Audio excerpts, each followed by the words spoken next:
โอเคเอาเจริญพรอีกทีนึงเนาะเมื่อกี้เนี่ยสัญญาณรถก็คือแบบ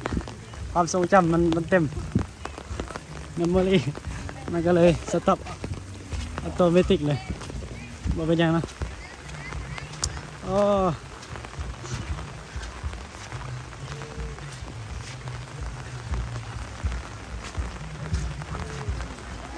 นี่เนาะนี่ก็เป็นโรงเรียนถึงละมาถึงมาฮอดแล้วเนาะ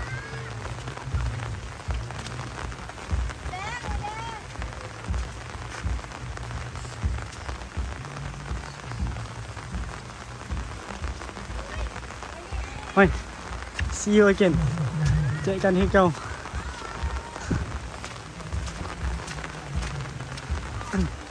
นี่เนาะว้าวทั้งมวนทั้งเปียก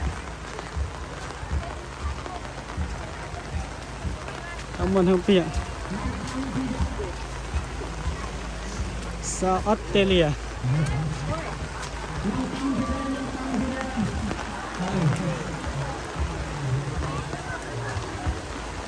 นี่เนาะ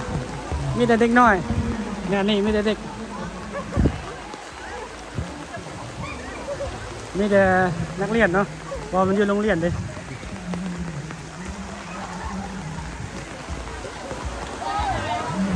นี่เนาะไม่ใช่แต่นักเรียนสุภาพเรียนน้องหอดมาถึงเนาะยังพอแม่ได้ยินป่ะเนาะหลวงพี่อันนี้เป็น EP แต่ว่าเป็น EP ที่2เนาะพอเมื่อกี้นี่มันดับพอพื้นที่มันเต็มมันก็เลยดับมันพออย่างเดียววันนี้จะถ่ายประมาณจะ10 นาทีต่อ EP เนาะอันนี้ก็เป็นโรงเรียนเนาะก่อนทอดผ้าป่า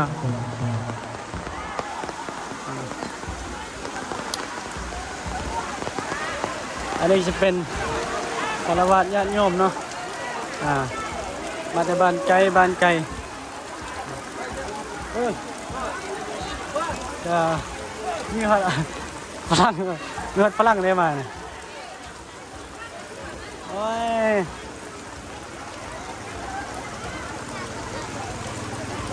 ล้านน้อย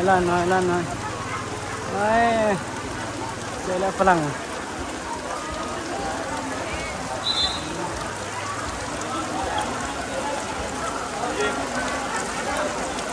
อันนี้คือภาพบรรยากาศวิวเนาะ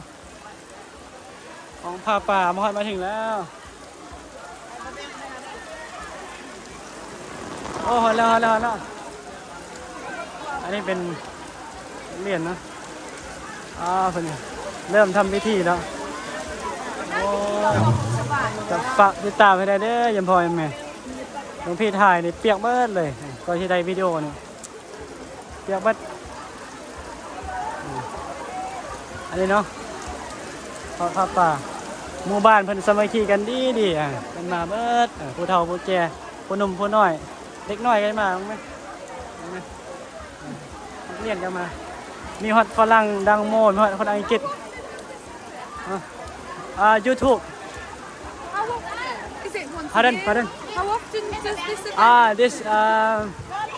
Papa we call in the And is it every year? Buddhism 1 year depends on at that place ฝรั่งเพิ่นถามเนาะเป็นยังอันนี้ก็ผ้าเนาะผ้าสามัคคี How long have you been Where are you from England, Manchester. Oh I love Manchester But we got here yesterday. you gonna go back Maybe tomorrow. We're not sure yet. But it's fun there. Today is your maybe lucky day because I'm from Luang Prabang province Yeah. Luang Prabang city my hometown I came here for this ceremony exactly We came from Nong. 2 days ago Nong South.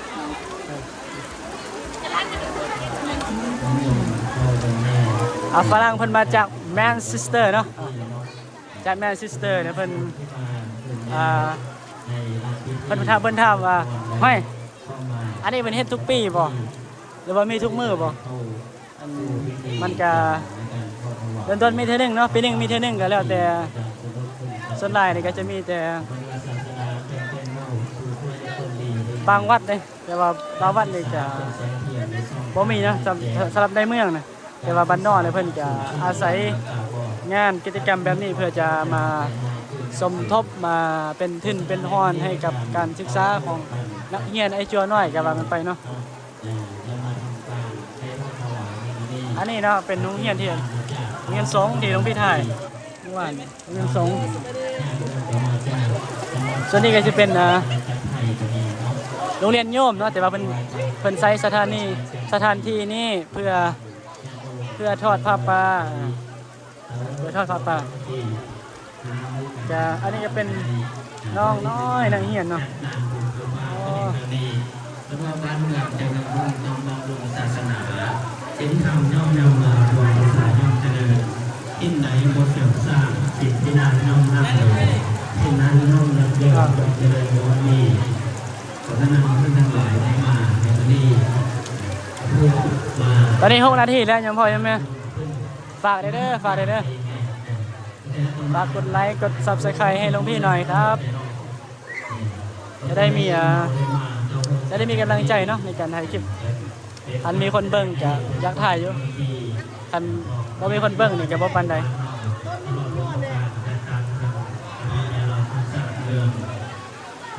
จะไปถ่ายอันโยมแม่มาจาก